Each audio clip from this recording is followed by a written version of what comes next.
যদি ছোট হয়ে থাকে, স্বাভাবিক আপনি আমি যদি কাউকে কিছু নিষেধ করি, সন্তানকে নিষেধ করেন যে বাবা আজকে বাজারে যেও না, তখন সন্তান কি বলে? ঠিক আছে। নাকি অনেক সন্তান জিজ্ঞাসা করে, বাবা বাজারে তো প্রতিদিনই যাই, দিনে একাধিকবার যাই, আজকে কেন আপনি নিষেধ করলেন? জিগায় কি জিগায় না? জিজ্ঞাসা করে না? কথা বলতেছেন, উত্তর দেন, আওয়াজ করে উত্তর দেন। জিগায় কি জিগায় না? হয়তো সন্তান জিজ্ঞাসা করেছেন বাবাকে, ও বাবা আল্লাহর সাথে শরীক করতে নিষেধ করলেন, কারণটা কি? শিরিকটা কি?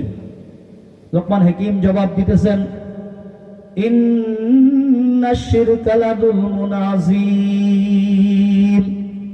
ও আমার সন্তান, তুমি এতটুকু বুঝে নাও, নিশ্চয়ই শিরিক হলো সব থেকে বড় গুনাহ।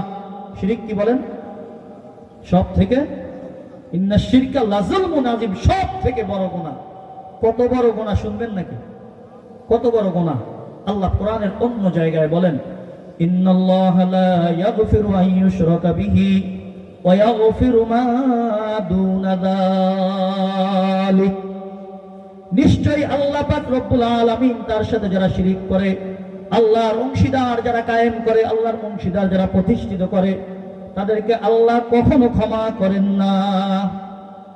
ওয়া ইয়াগফিরু মা দুনা যালিকা, আর এই শিরিক ব্যতীত যত বড় গুনাহ থাকতে পারে, যত বড় গুনাহ আছে, শিরিক ছাড়া আর যত গুনাহ হইতে পারে, ইয়াগফিরু মা দুনা যালিকা, শিরিক ছাড়া আর যত গুনাহ আছে আল্লাহ পাক রব্বুল আলামিন যাকে চায় ক্ষমা করে দেন। সুবহানাল্লাহ।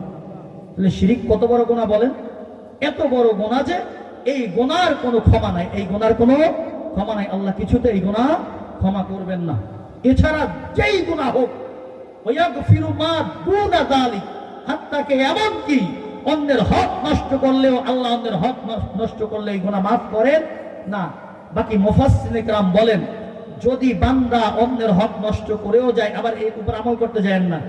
এটা শুই না আবার আজকে থেকে অন্যের হক নষ্ট করা শুরু করে দিয়েন না। কথা বুঝে আসছে? অন্যের হক নষ্ট করার গুনাহ যেহেতু, ওয়াগফিরু মা দুনা যালিক, দুনা যালিক মানে শিরিক ছাড়া যা আছে হতে পারে, আল্লাহ অন্যের হক যে নষ্ট করেছে সেটাকেও মাফ করে দিতে পারেন।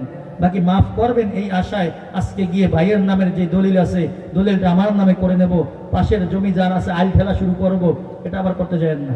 কথা বুঝে আসছে? এই আশায় ঠিকেন না। তাহলে শিরিক কি গুনাহ পাইলাম? সব থেকে বড় গুনাহ। আর এত বড় গুনাহ যে আল্লাহ পাক রব্বুল আলামিন এই গুনাহ ক্ষমা করেন না।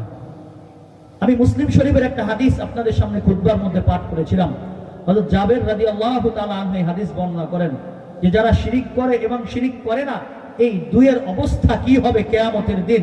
যেই দিন আল্লাহ পাক রব্বুল আলামিন সমস্ত মানুষকে কিয়ামতের দিন উপস্থিত করবেন, ওই দিন প্রথমে দুইটা ভাগ হবে।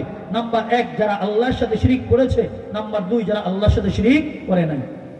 ওয়ান জাবির ইবনে আব্দুল্লাহ রাদিয়াল্লাহু তাআলা আনহু قال قال رسول الله صلى الله عليه وسلم من لقي الله لا يشرك به شيئا دخل الجنة ومن لقيه يشرك به شيئا دخل النار।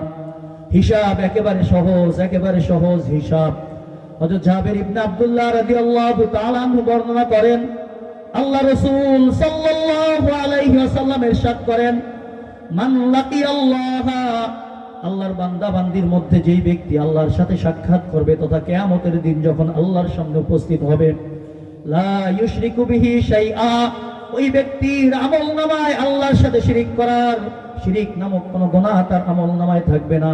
সে আল্লাহর সামনে এমন অবস্থায় উপস্থিত হবে যে সে আল্লাহর সাথে কাউকে শরীক করে নাই। রাসূল বলতেছেন দাখালাল জান্নাহ, সুবহানাল্লাহ বলি। তার হিসাব হলো সে সরাসরি জান্নাতে চলে যাবে। সুবহান।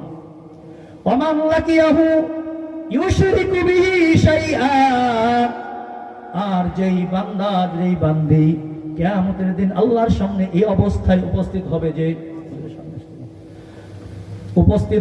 সে আল্লাহর সাথে কাউকে শরীক করেছেন, দাখালান নার, সে সরাসরি জাহান্নামে চলে যাবে।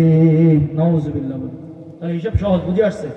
যে শিরিক করলো সে বলছে দাখালাল জান্নাহ, যে শিরিক করে নাই দাখালাল জান্নাহ, সে জান্নাতে। আর যে শিরিক করলো ওর কোনো হিসাব নেওয়ার দরকার নেই, ওর আমলনামায় কি আছে দেখা দরকার নেই। গুনাহ আছে একটা, কয়টা? শিরিক করছে। বাকি কি করেছে না করেছে জীবনে কোনো নেকামল করেছে কিনা, দান সদকা করেছে কিনা, এটা আর কোনো দেখা দেখি হবে না।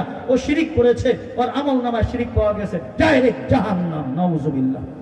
এই জন্য আল্লাহ শুকরিয়া আদায় করি যে মহান রব্বুল আলামিন। হুজুর আমার উস্তাদ কিন্তু ছোটবেলা হুজুরের কাছে আলিফ পে শিখছেন। আল্লাহ হুজুরের নেক হাত দারাজ করে সকলে বলেন আমিন।